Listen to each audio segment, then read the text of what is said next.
All right, so I didn't hear any objections, so that's fine. So let me share my screen for just a minute. I just have a couple of slides to share. Do you see that? Digital Media Collective, developing video lectures. What I'd like to propose that we do, this is for the Mixed Media Collective more down the road, more broadly, starting now, not down the road, meaning we're not ready to do it. We're ready to start today. Provide Moema, our media coordinator, who's at Ilisava College, is available to provide technical support and training in developing videos. So, you know, it doesn't take it's not rocket science. You know, you can create a video presentation recording off of PowerPoint and have your recording follow the PowerPoint slides. And that's pretty straightforward, but you can do a lot more than that with different media tools. And Moema is available to help you do that. And so everybody is standing up their online programming, you know, like over this summer and well, started last spring, over the summer, and then continuing into the fall. If you have any interest in working up a video, you know, maybe a little bit more jazzed up video with animations, with you know, with different video incorporated in your lecture, Moema is willing to help you work on that. And our longer term goal there is it's not just Moema, but that we have a whole team, and ideally a team of students from your colleges helping Moema and you with your video projects. Al, perhaps we could ask everyone who isn't speaking to mute their mic, because I think there's a lot of feedback, or that's the feedback we're getting, that there's feedback. Actually, yeah, that's right. Could you all do that? Mute yourselves if you're, yeah. And I guess, yes, good, thank you. I think that gets everybody. Are you still hearing some feedback there? Okay.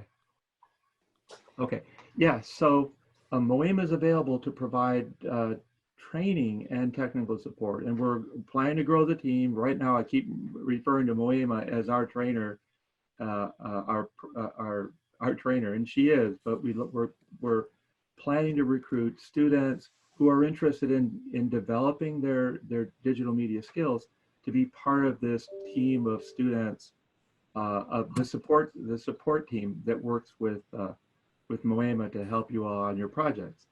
So so starting today, if you have a video project, if you want to create some lectures for any one of your classes, if you want to create a series of lectures, just one lecture, you can start off by recording that lecture, sharing it with Moema, and she can have a conversation with her, and she can tweak it up. She can add more content to it, however you like, whatever you need. But the idea of working with Moema, here's where there's a little bit of a hitch. It's free. We're not asking you guys to pay for her support, but we would like you to agree to allow us to share your videos, to make them available more broadly with other faculty at tribal colleges. We're just talking about tribal colleges. The idea being there, we've got, you know, hundreds of faculty developing their online course materials, many of them offering, creating materials for the same class, for the same course, for the same content.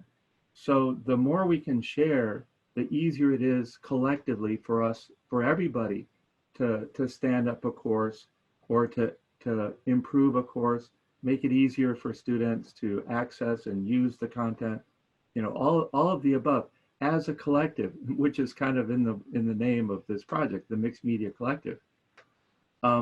So Moema and eventually others will can help with editing, adding visual content, etc., making it as high quality and ideally relatively short video as possible.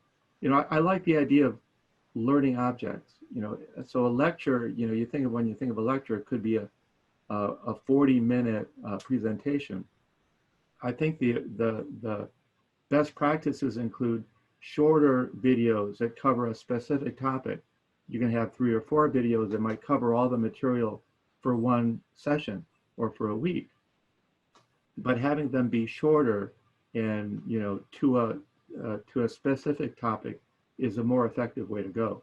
So again, the idea of we all collectively contributing to this database of learning objects, of video, digital media materials that everybody can share, that everybody can incorporate into a course. So we're funding, or we're supporting students, faculty under the AQ, the Association of College and University Educators, to go through this. I think it's a 10-week or 8-week asynchronous training on creating online courses and delivering online courses. So that's really important. But to fast track actually standing up the courses, whatever we can do to help with creating the material, creating the online content, the better. So again, that's where I'm seeing this as being a synergistic activity. And so my final point, and I hope this all sounds good to you all, and we're going to keep putting the word out to all the faculty that we're available to help develop this online content, and not encompassing more than just the lectures, is the idea of having the colleges set up their own media labs. So a media lab, something higher end than what you can do with your own computer and a camera and the recording application that's resident in your computer. A media lab with higher quality video, higher quality audio capability, a complete suite of media editing software to do whatever you want, to create whatever kind of media content for teaching that you want. And just as importantly, that lab be available to your students to use, so they can learn the skills, they can help you and other faculty develop content, they can create their own reports for a class, their own presentations, digital presentations, especially in the era of COVID-19, creating a presentation that can be shared virtually. So my suggestion, this is just coming from me, it's not official AHEC stance, is that using funding that you're all being awarded through CARES Act, funding to stand up your online programs, I'd suggest that you work through your respective channels at your institutions to have whoever's in charge of the budget incorporate a media lab. And it doesn't have to be an expensive lab. You can get all that you need for under $10,000. Computers, higher end monitors, high resolution monitors, the software, the cameras, the what's that? The cameras. Hopefully everybody's muted. All that that you can use for your online courses, and your students can use for their media projects. For under $10,000. And Moema has kind of has developed a budget, a budget justification that specs out what that media lab would look like. Excuse so me.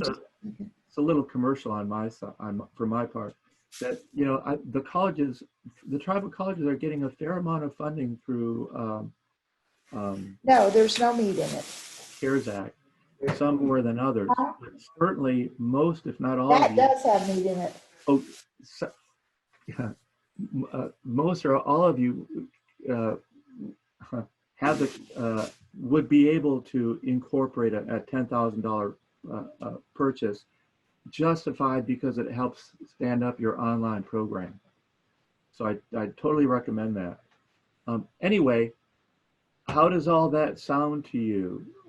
Again, our topic today was video, helping to create video lectures, and I'll ask Moima to provide a few pointers in there, and she'll clarify what she can provide you guys in terms of support, technical support.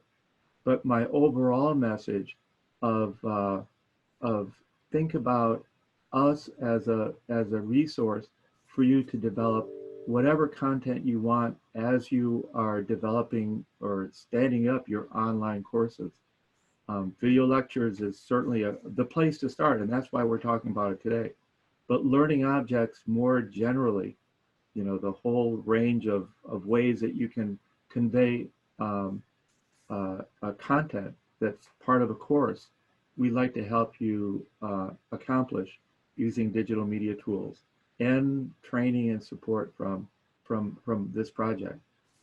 And Al, perhaps we can add that while we'll begin with presentation materials and lectures and things of that nature, we hope to also then transition into interactive content. So ways in which students are not just receiving content, but are also contributing to content and can interact in a number of ways, including we'll be exploring gaming, we'll be exploring XR, meaning augmented and extended reality, ways of doing quizzes and formative assessment, ways where students can be organized into groups to do group work and experiential learning, etc. So we're hoping to go through the whole range of different media types that are used in instruction, and also to look at how we can create content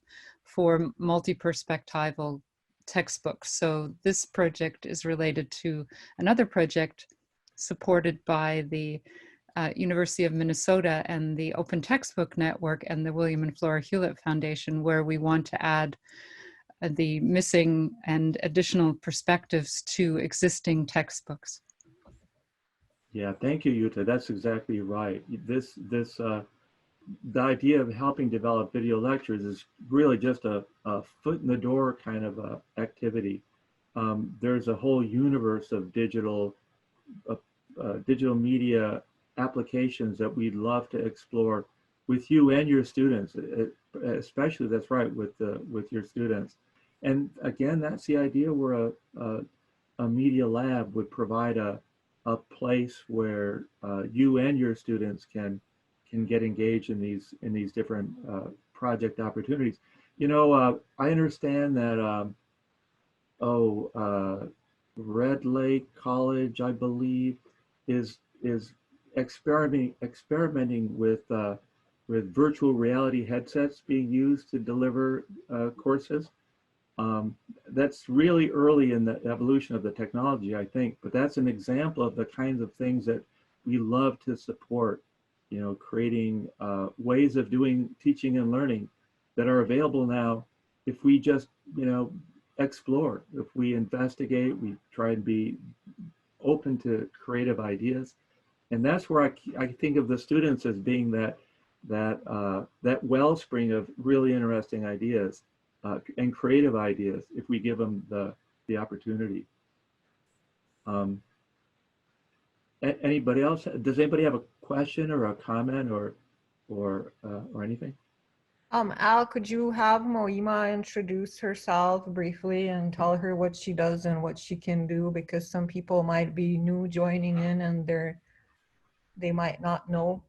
Yeah, well, actually, the next thing that I wanted to do is ask Moima to A, introduce herself, and then B, talk a bit about the resources she can provide to the faculty, to you and all the tribal college faculty in developing, you know, digital video lectures and beyond. So Moima, if you're out there, I don't see the whole list of participants. I saw you there before. I'm here. Yeah. Oh. Hold on. Hi. Hello.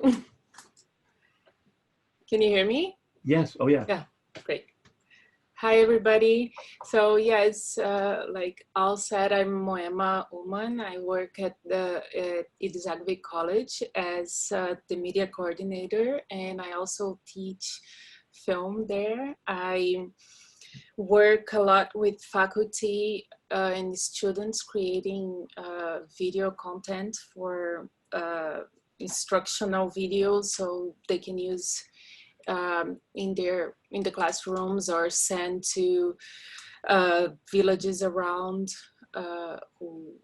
because we have a lot of students that are online, but also students that are in different villages, so they can just send through a drive or however works better for each village. Yeah, so, and I've been working with film and art and technology for a long time and creating lots of materials. I will show a little bit of it as we go through some ideas that I put together to talk about today. What I thought to do for today was just from our talks from the past workshops this week's, I've been seeing that a lot of people are asking how to go over classes and developing content for online classes was a big ask. So I just very quickly put some tips together for today, and then afterwards would be nice to have a talk, because it's hard to put something like this together without knowing the level of it, of everybody. Like, I don't know if you're already doing this or not, or if you're not doing it all. So that's why it's good that later on we can have this discussion and see how we can keep going forward. Like I was saying, it's good to have the feedback so we can, as we will see, this is a space that we're building together for the needs of everybody. So I will, oh, I have a question here about the email. There is an email that I will show too here. If anybody have questions directly to me, you'll be able to send it directly to me. It's on the presentation I will show you. I actually apologize for my presentation. It's gonna be on my Photoshop template because I had a little, I'm with a new computer. I have a little problem with my export thing, but you'll be able to see everything. So I'm gonna share my screen very quickly here. Just 1 second. Right.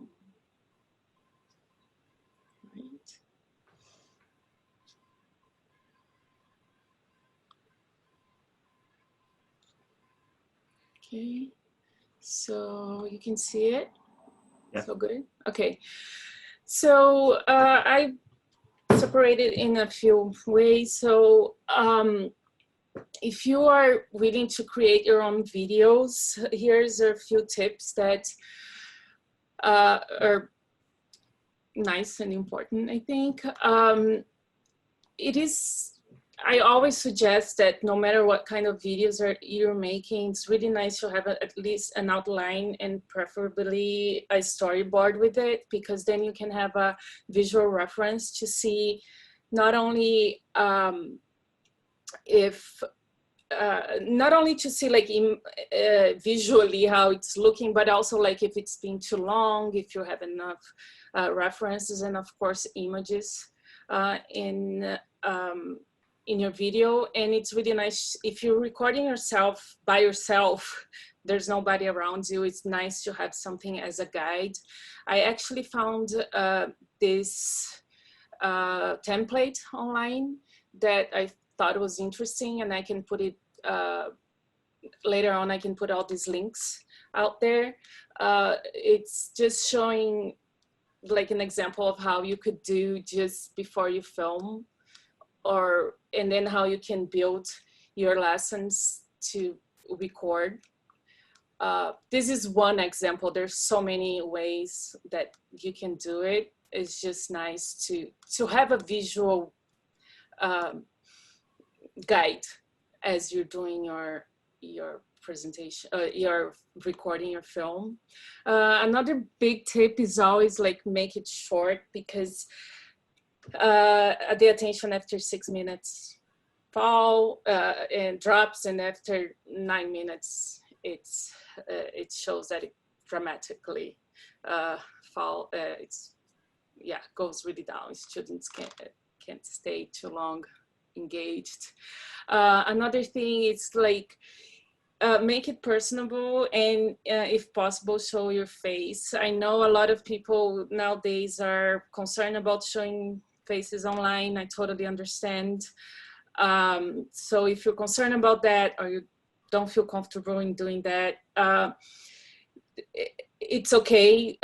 Do a narration, show lots of images, but try to find a way to make it personable, like telling a story that relates to the lesson you're giving, or show a drawing that represents you, that you're gonna always put in your video, something that can link like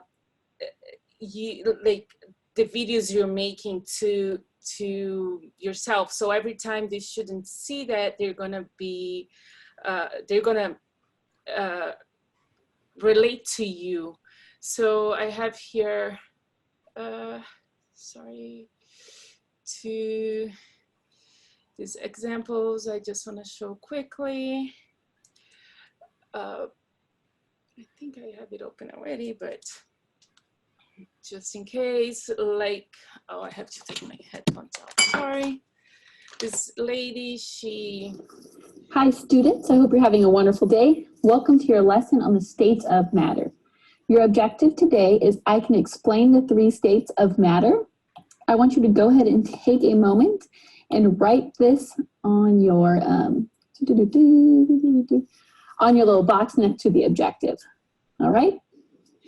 And you see, like, she's very like herself. She's like do, and then she has her face here with, like, if you keep going, you see like she has like her own avatar and all of that. So it's she's very herself, like with her way of doing her videos, and has a reference, but she doesn't show her face, but she has a reference for that. This other one is one that we did at my college with this professor, and there are all kinds of teachers that teach differently. I'm just gonna show a little bit. He likes to make it, he doesn't have a problem being in front of camera, and he does more, he has more serious videos, but sometimes he does short ones that are kind of just funnier with humor, and he just play around with it, which can work too. Okay, so the stereo is a really essential component to the car. Think about it. You get in the car, and you put your stuff away, you put on the seatbelt and all that, and then what's the next thing you do? You turn on the stereo. The music starts playing, right? Then the car can start. Seriously. Have you ever started your car without the stereo on? I haven't. Okay, so it's another example of just being personable and being yourself, and playing around with your lessons and how you are. Another important thing is always test your images to make sure it works on all sizes of screens, not just sometimes we working on a big screen and we think it's gonna work everywhere, and then when you watch on your cell phone, you can read and all of that. If you can make them interactive,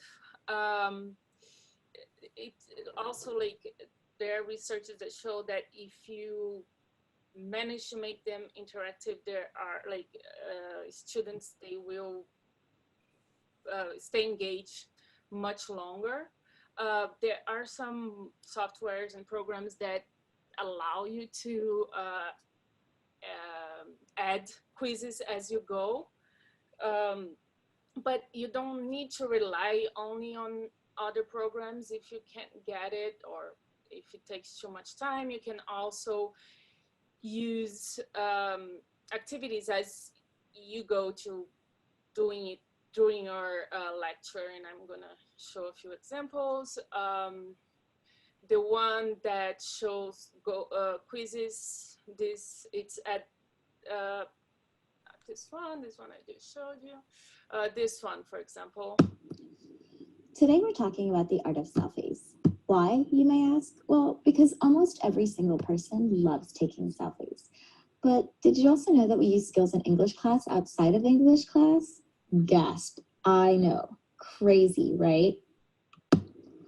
Today's objective is I can make inferences about people and the purpose of selfies. This school year, you'll be making lots and lots of inferences about stories, characters, poems, etc. You make inferences every single day. And then there is a quiz on the side that they shouldn't answers. And this is made through this at puzzle.com, and there are other ones that you can do. I'm pretty sure this one is free. You just need to be part of a educational institution. But like I said, if you can also do it in your video as you go. Like this one, we also did at the college where I work, and the language teacher, what we did is, as she teaches it, she gives time to the student to repeat the word she's doing it as during the lesson. So it's like this. Here we have chapter 1 vocabulary, and you can repeat after me. Aka, aka. So Apa, apa. then your turn. Ahalik, ahalik.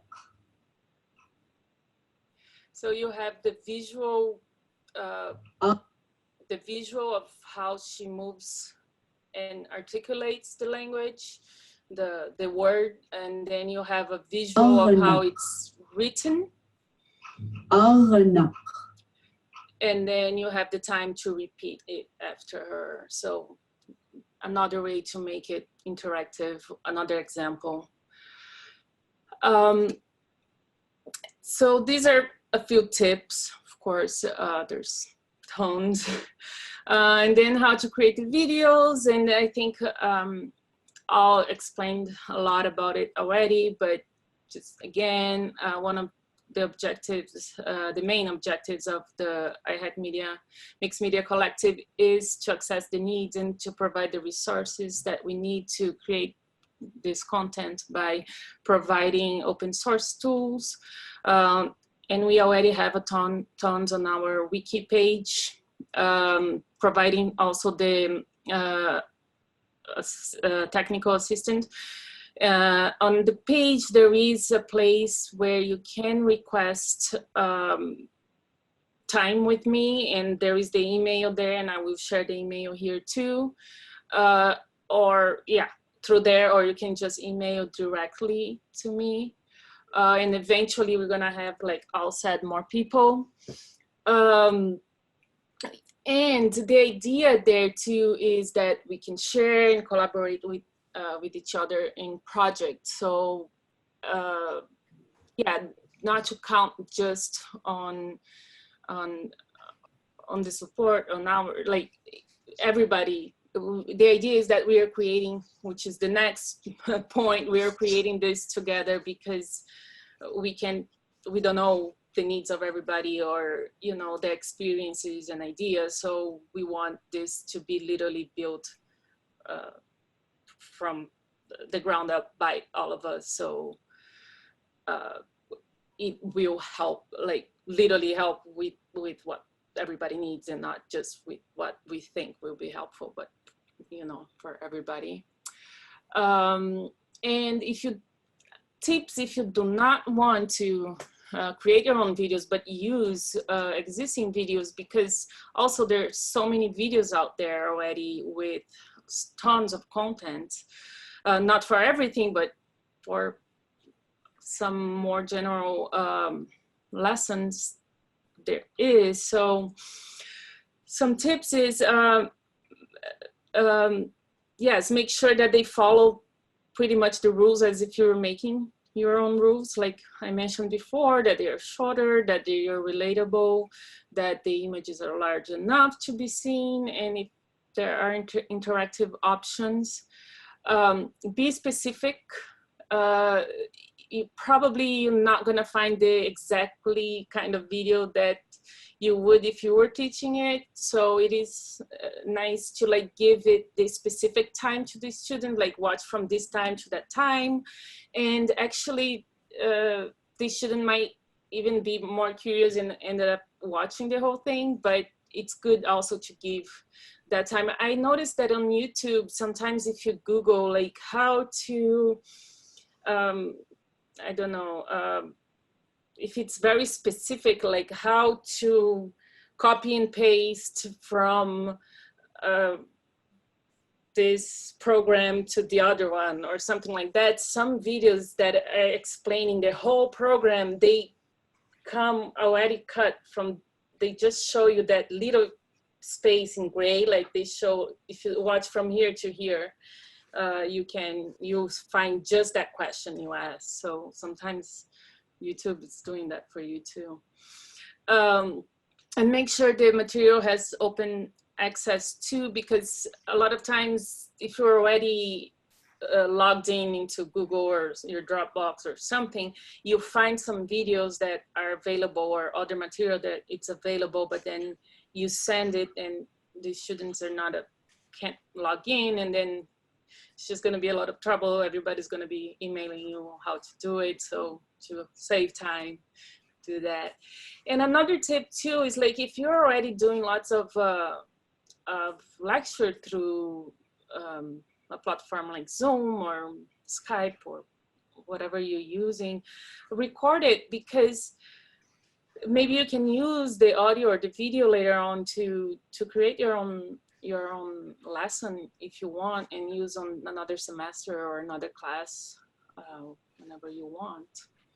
So yes, these are some of the tips for this now, and videos.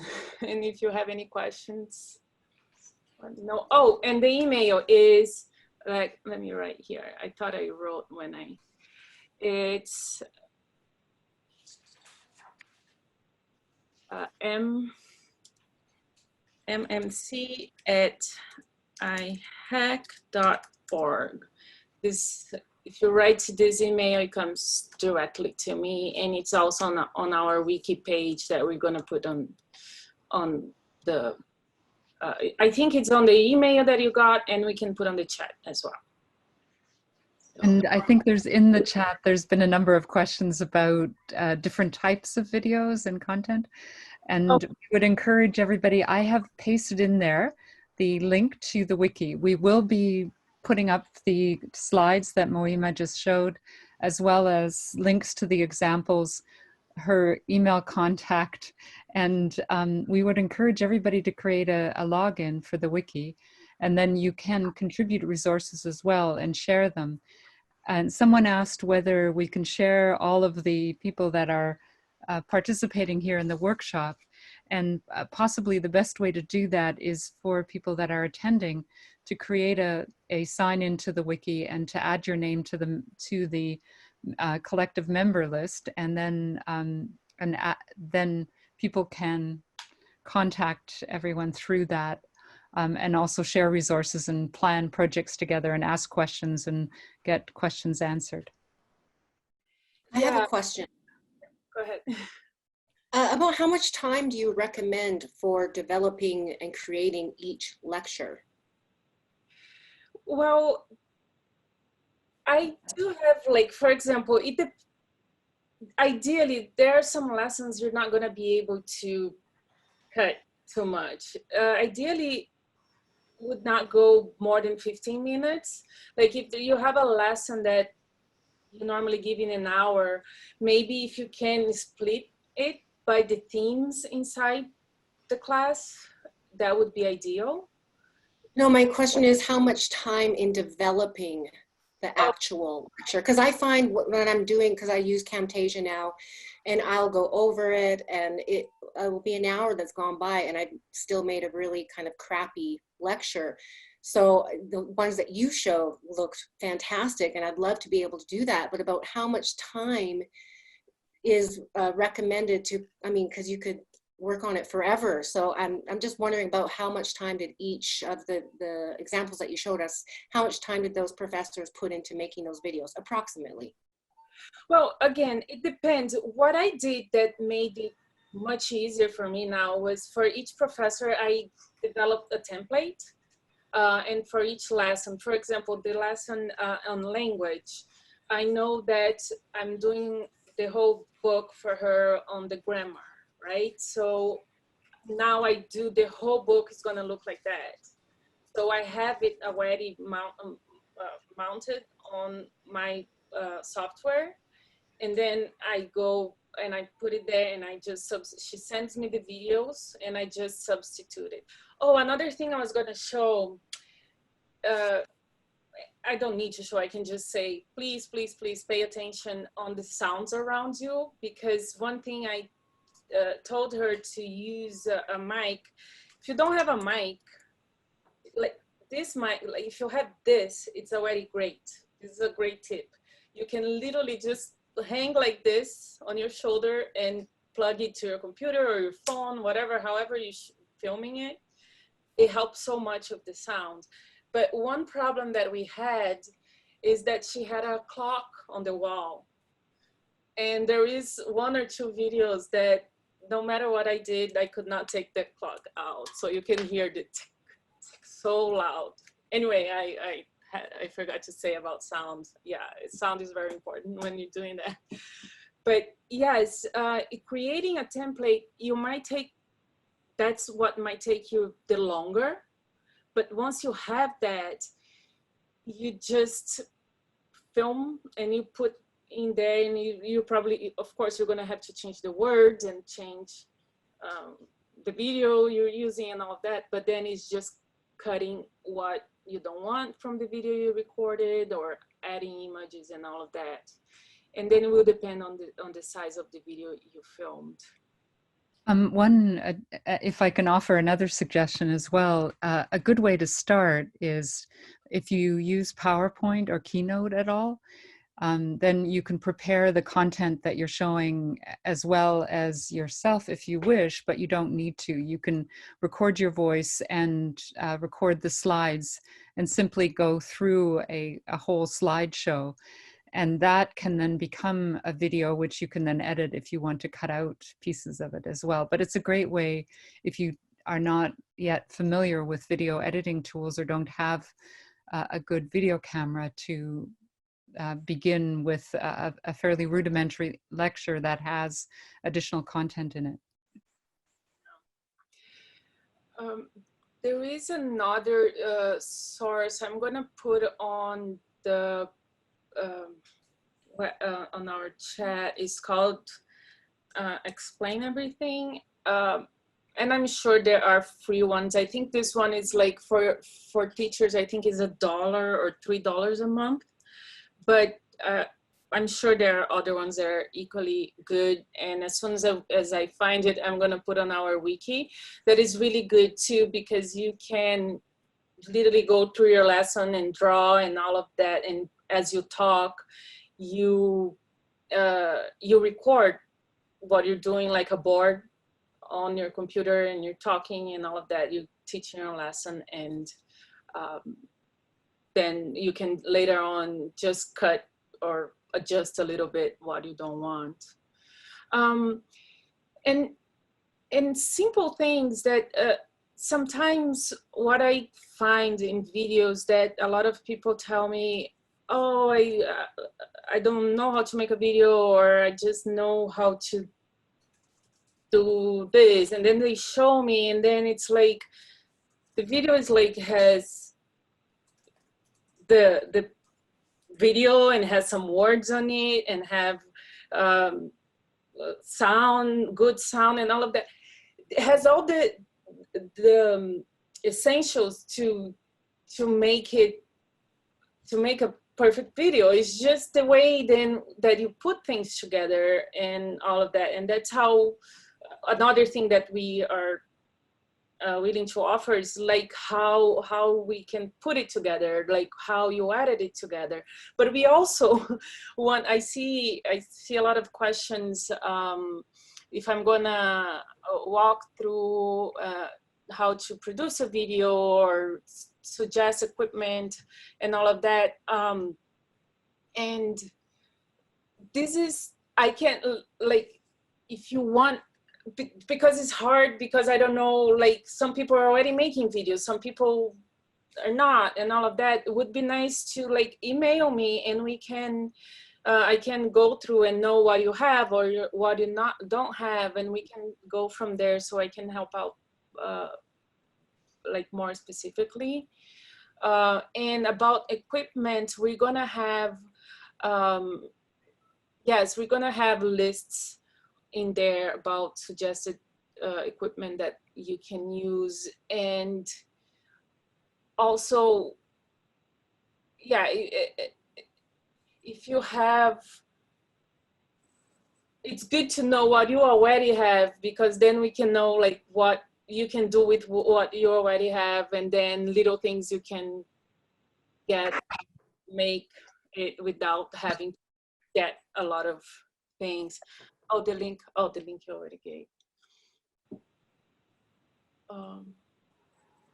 There. Any other questions or comments, suggestions?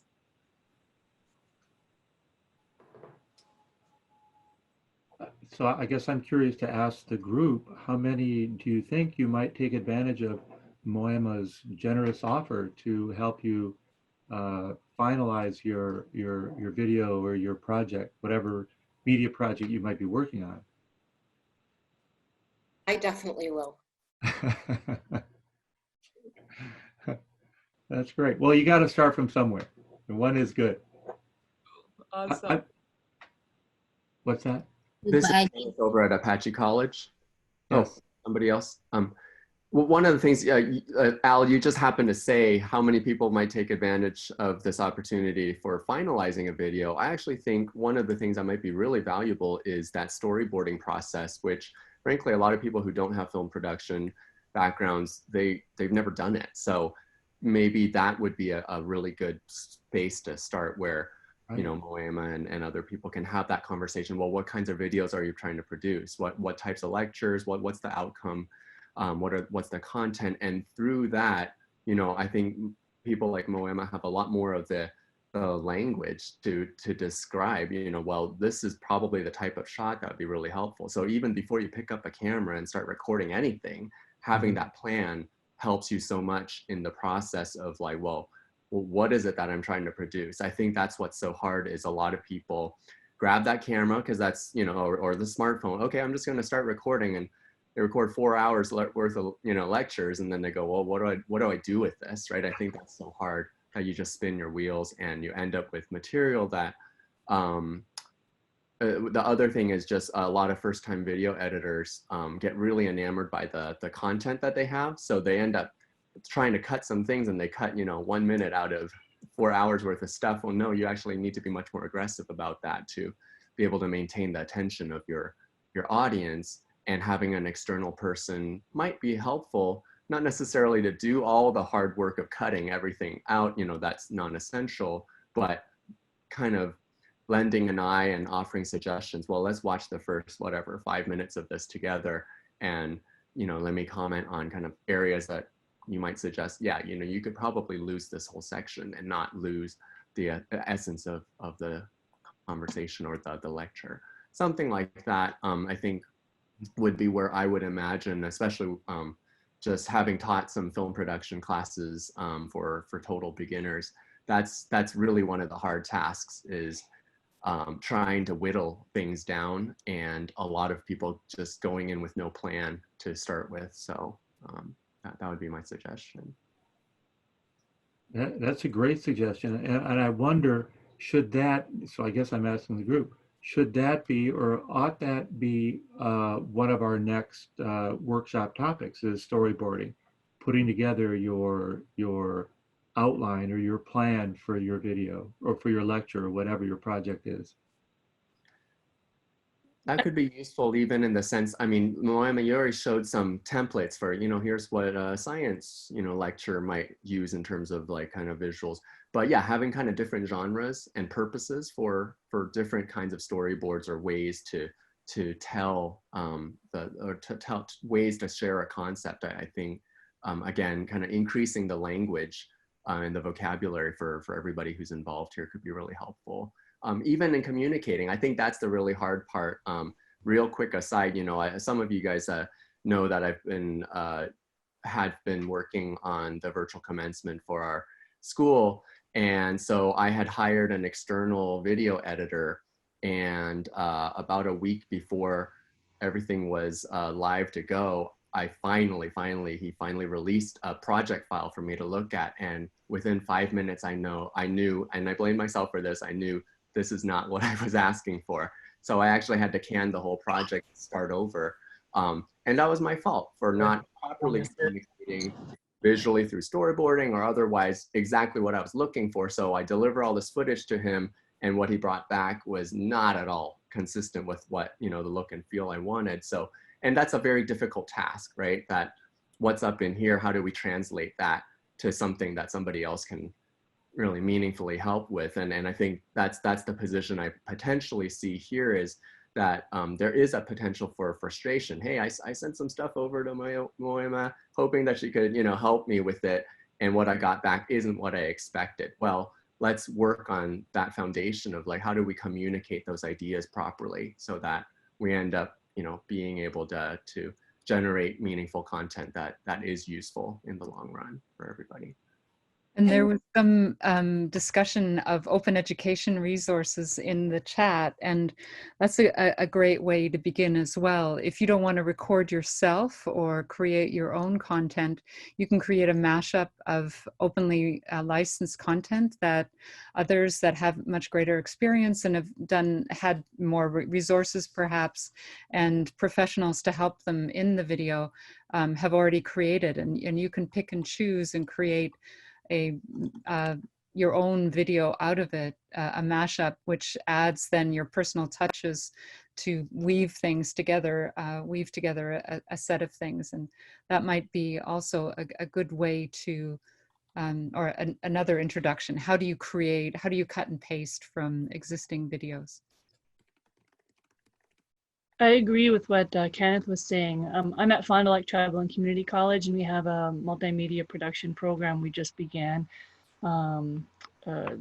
this fall, and we've been working with our elementary education program and our early childhood education, trying to develop some lesson plans and how to really focus in and distill for different levels of students, as well as then internally now through this COVID process, how to do this for college students and also our faculty.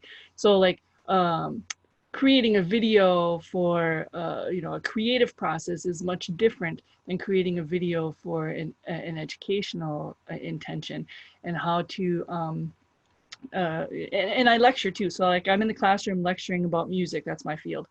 And I was gonna make my video for my class.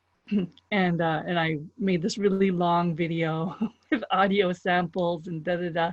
And I was like, well, I just don't know what's going on, because I was trying to lecture in my usual lecture mode, my face-to-face mode, and it just doesn't work in video because of the attention span, because you don't read your audience like you can in a classroom. You can't do that with video. There's a whole lot very specific things that need to happen in order to create a successful video for your class, whatever your content is. So I think that, like Kenneth was talking about, getting a vocabulary, getting a common understanding, but really thinking about what the intentions are. And then our students are very media savvy.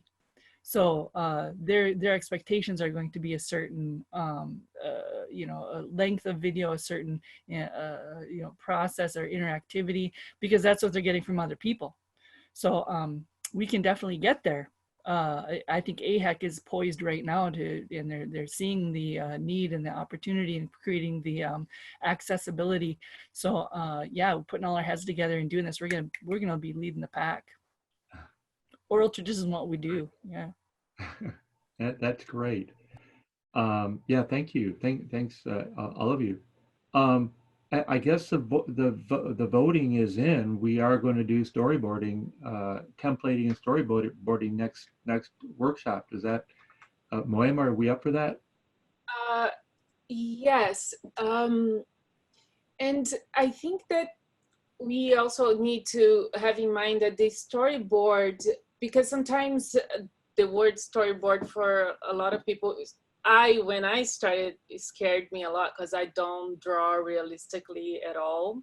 So don't think of it as drawing or anything like that, having to have perfect images, or like I said at the beginning, it can be like a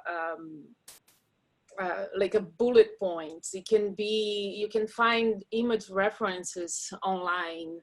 You can this is, we're focusing more on educational videos and content that their lessons. So it's not so much as the shot needs to be perfect on this way. It's more like, I have this space, this is how I'm going to be creating this. And because it would be nice if everybody who wants to participate could come in with, let's say, I have a minute of this that I want to talk about, just so we could also play around a little bit, get into it, so we can do something too, like to start. What do you all think would be nice, instead of just me? Because I think the storyboard and all of that depends a lot on what you are planning on showing. Like I was saying, if it is a fiction movie, you show in a way. If it's a documentary, it's in another way. If it is a lesson, it's in another way. So it depends a lot on that. And I want to be specific in helping in that way too. So it would be nice to have at least an idea of the kind of lessons and ideas that you want to be showing. And then I can go over different kinds of storyboards and how you from there, how you use it to develop your project, and then we can play around with it a little bit. And from a pedagogical perspective, the less it is about edutainment and the more it is about what we call the wabi-sabi, or the imperfect, impermanent, and incomplete, the more likely the students will get engaged. And you can actually ask the students to hand in video assignments and audio assignments and things of that nature. It's a little daunting when they're faced with very perfect videos.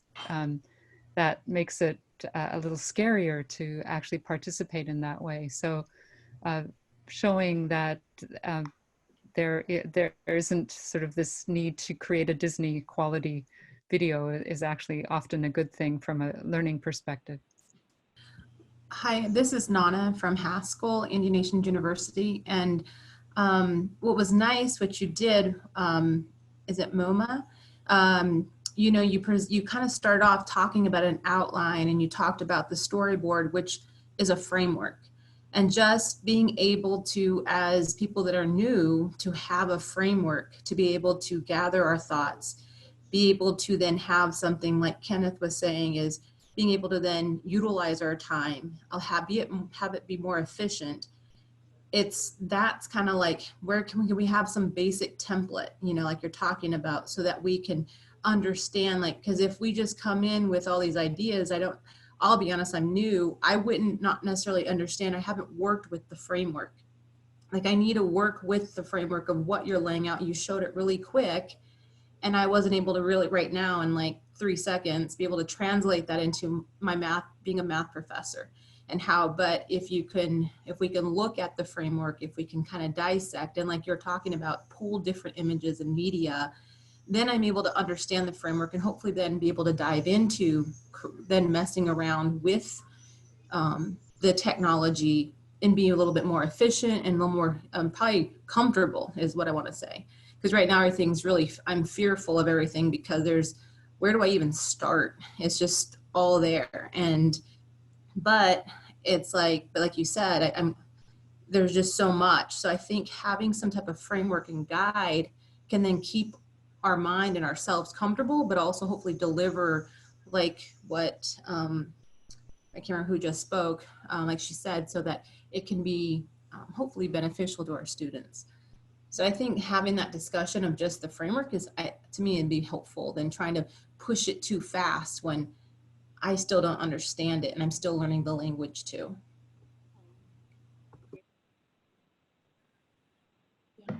I agree with what she said. Need the framework to get started. Perfect. And there was a request to show people the wiki, and Moima, I don't know if you want to quickly give a quick tour as to how people can join, because that's where we can show the framework and the template and the context and the resources. Okay, don't you want to do that? You do so well. I can do it. Yeah. Yeah, okay. Let me just put on at the beginning of the page. Yeah. Let me share it.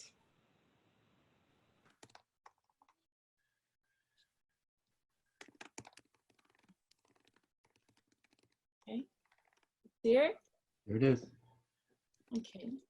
So yeah, this is the main page when you go in, and we do ask for everybody that comes in just to go here and sign up, so you can put your name and information so we know everybody who's participating. We will add more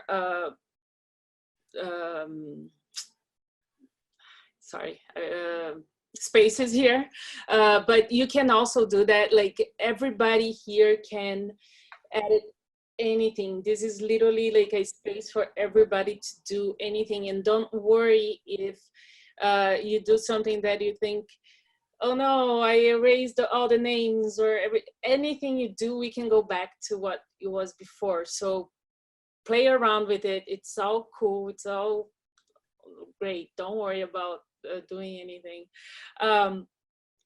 So yeah, so that's the first thing we ask. Here you can find the schedule for the workshops and what we've been doing so far, and future workshops.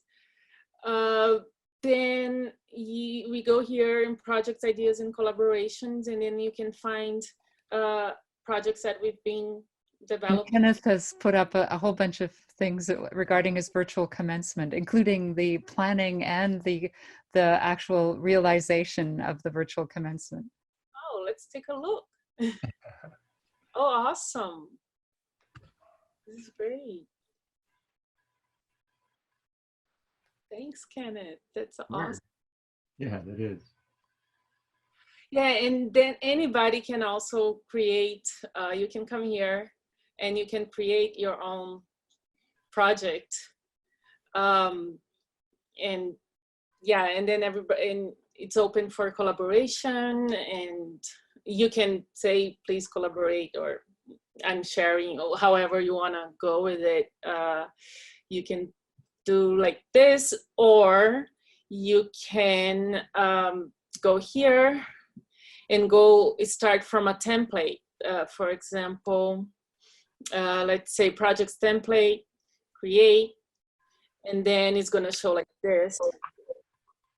Then you can go and then put all the information. It comes already with suggestions of information, but you can also just, oh, I don't want to put any resources, for example. But I'm not going to save this because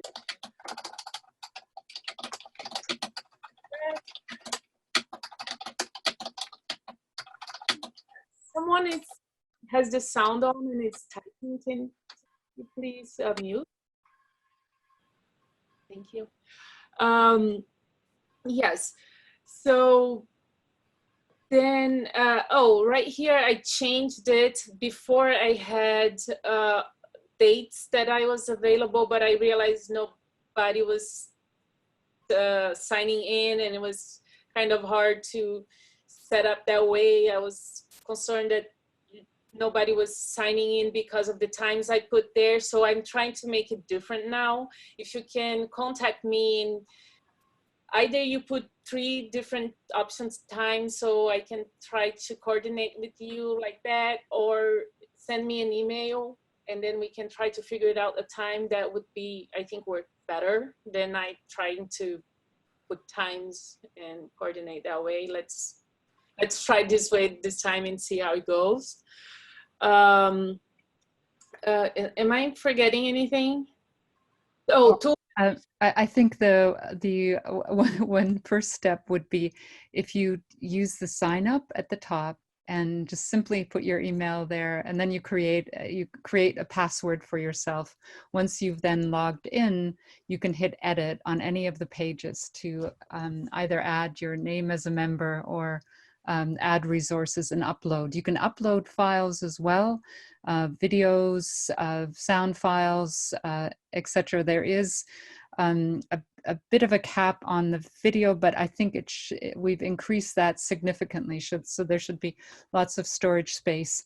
There are files that are uploaded which you can download. So in the schedule, there are in the far corner, there may be some files that you can download. For example, the first PowerPoint file for the first workshop that we created that introduced the workshop series, you can download that and play it as well. And sorry, and now Moima, you were going to show the tools and resources. Oh, no, yeah. Examples. It's open in another browser just so I can show what you're saying. You can go and sign up, and then you fill out this, and once you fill out this, you'll be able to then go and do everything that I was doing. If you don't, you're just able to look at it like this. You cannot edit anything. You need to log in or sign up. And in here, I'm already logged in, so yeah, so I can go and do everything. So yeah, and then here we have tools and resources that for different things. And we would appreciate if people provide feedback once they've used the resources. So, this worked, this didn't work, or this is out of date, or these are the bugs that I encountered, or etc. And if you have resources to add too, that's great. Please add there. This is a work in progress. We are gonna always be updating. And Nana, you should start a math project in algebra and geometry, which I think there's probably many people who want to help. Yes, thank you. And I have a question. My name is Angelina. If I put a project here or a lesson that I prepared, can I share it with my students? Like I used to share YouTube math videos and put it on my lessons. Yeah, you can share the YouTube videos there. You can include the links. Or I can make my own. Yes, definitely. And share it. Share this Fluid Wiki with my students as well. Yep. Okay, thank you. But I think part of that idea, the question is, can you give the link to a resource that's here on the wiki to students just for them to access that resource, not to actually become, sign up, create an account and start working, just as a vehicle for sharing content? That's not actually. You can do both. So many faculty might actually employ students to help them in creating content as well. And so feel free to get your students to sign up to help. But yes, without a sign up and a login, you can view all of the content. It's open.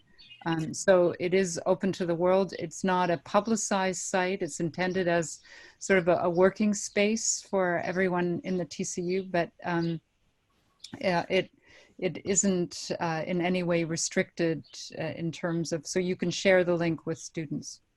Oh, are you saying the students can also create their own on this page or share? Or They could. okay. It's not a learning management system. It was more of a working space, but students could use it to help a faculty member to create content. I think if you're going to use the interactive video and media that you produce then probably a learning management system would be the best way to do that. And this wiki and the way the content goes up in it plays very nicely with the learning management systems. You can either put a link in your Moodle or Canvas or whatever learning management system you're using, and it link to here, or you can import and export from here. Thank you. And I was just showing here too that you can add videos to it. And yeah, you press and it will play like that. This is what. Yeah. So, yeah. Any questions, comments?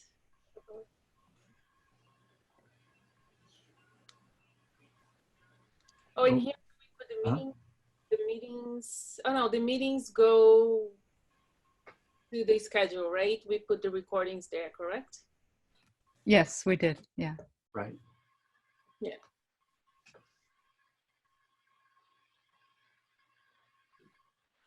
Oh, the best use of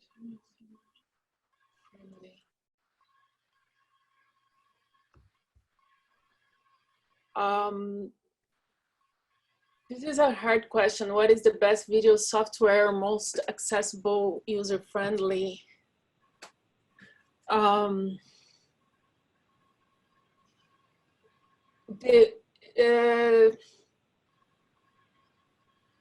Open source, you're asking, or this was Iman Moore asked? Sorry, yeah. So I was just kind of wondering if we, like as the college or as our college, if we wanted to purchase like some specific software for video making, like is it best to just use the kind that are already like on a PC, or what would be like the wisest investment in video software, I guess, or what are the best programs to use to develop videos, are most user-friendly?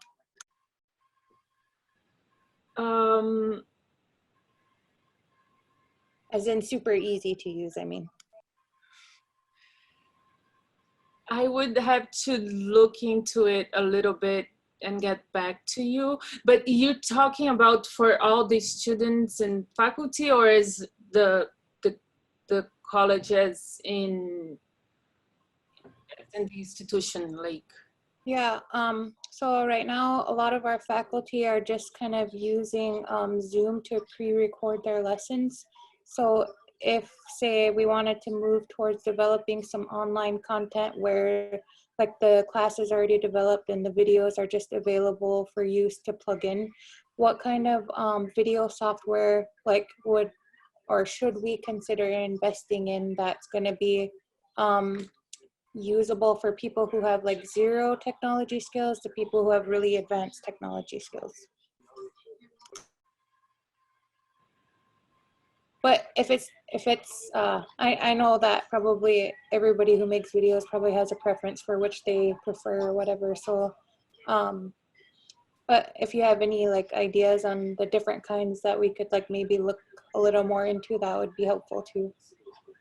I will look into something that could be more general, like for all levels.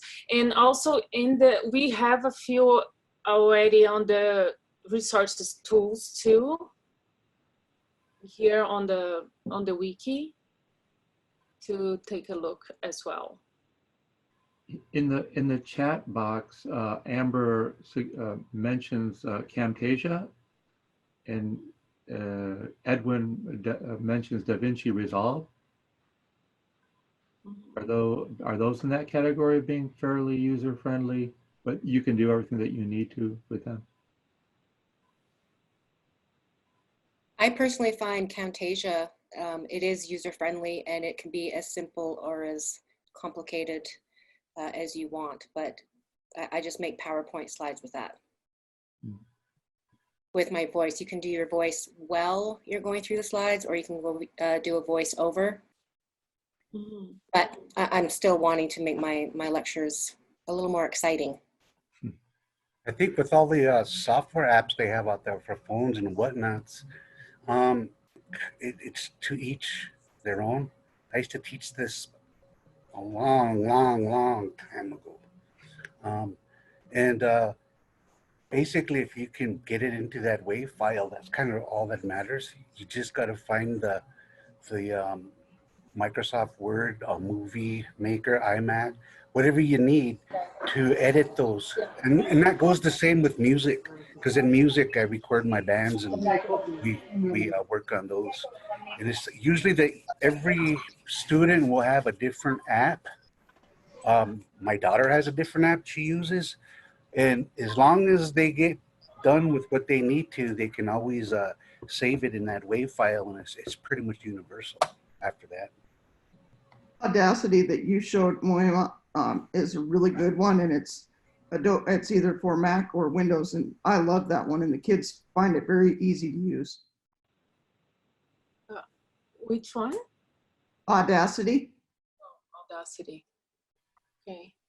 Yeah, Ryugita was asking, yes, I use Adobe Creative Cloud. Yeah, I use Premiere, and for me, it's very good because I use other products as well, and they communicate very well together. But again, it all depends on what you're doing and how much how much you need to communicate, the programs to communicate. And it is, to edit on the Premiere, it looks scary at first, but it's very intuitive. They make it very like intuitive and user-friendly.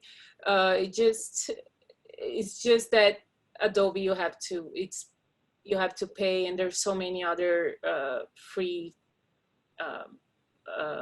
like open source out there. They're similar in a way, like the structure, it's very similar. I think that there might be other options that it doesn't have to be if you're just using for editing videos, if you don't need all the communications for other, like I use Photoshop or InDesign and all of that. If it's just more for one thing, I don't know if it's needed. It depends. That's why I was asking if it was something for the whole colleges, like if the marketing department was also going to use, or if it was just for the students. It depends how you want to invest in it. That's why I was. We have your Adobe Creative Cloud. I teach that at our institution. Oh, how do you like it? You know,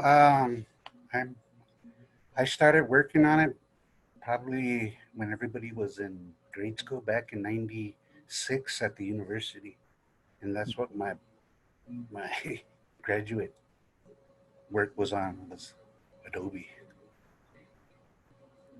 So I love it. I've been there since 1999, actually.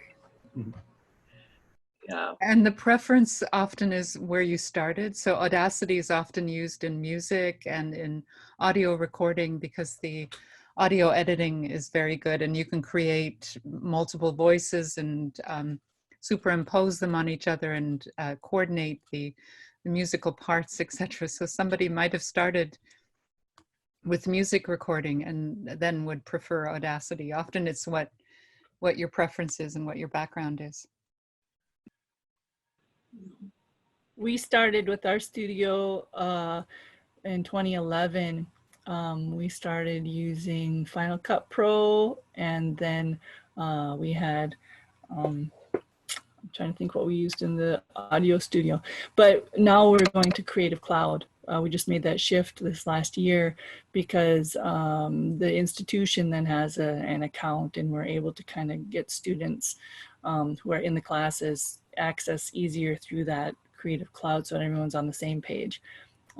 In between then and then, we were using, because our IT guy was an Apple guy, so we were using GarageBand and iMovie and those kind of entry-level stuff for the students. But in order to move forward, it was hard for them to make that jump to Final Cut Pro. You know, that's a big leap. And so we're kind of like haphazardly choosing different softwares, but there are many options. It's kind of like being multilingual a little bit, you know, and working in each one, and especially if you're teaching it. But like Shannon was saying earlier, you know, whatever works for you. Like, they're all doing basically the same thing. It's just getting in there and what you're comfortable, you know, doing and moving around and navigating.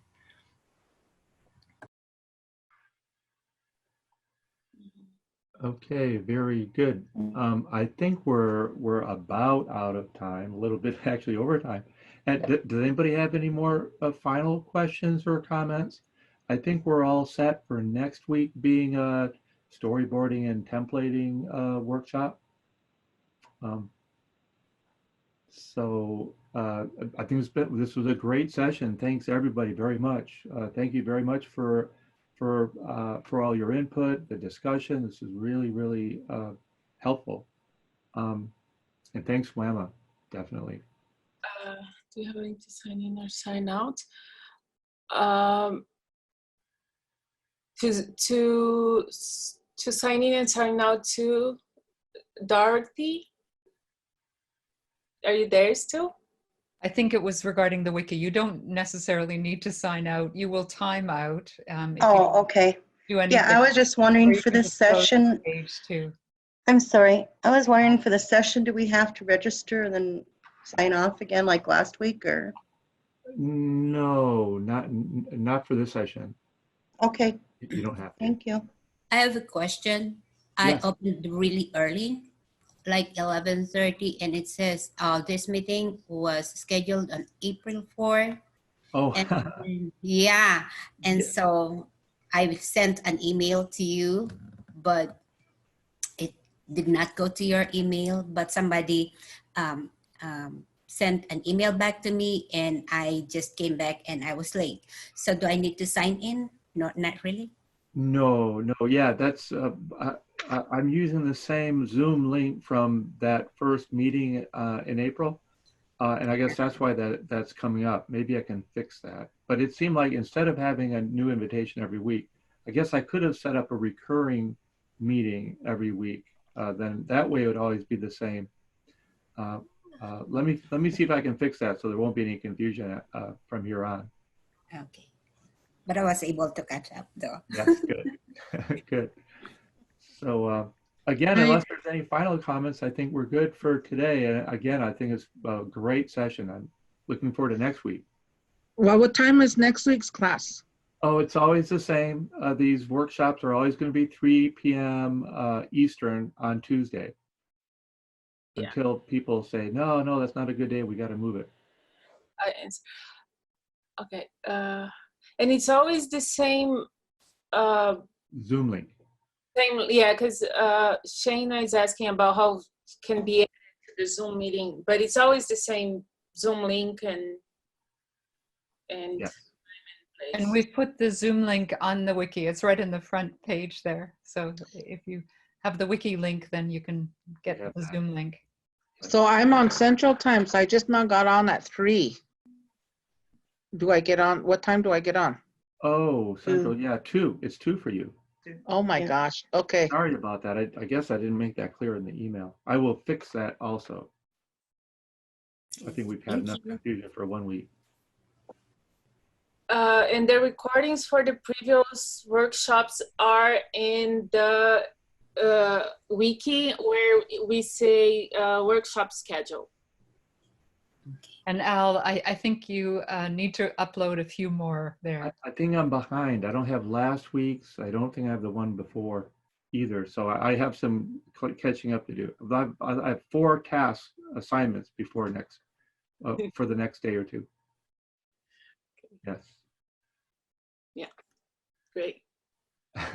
Okay, well, again, thanks everybody very much. This was great. I'm really very pleased on how things are developing. Thank you too. Thank you, and see you. Have a great rest of the week, and see you next Tuesday. Thank you. Stay safe, everyone. Bye-bye. Bye. Thank you. Bye.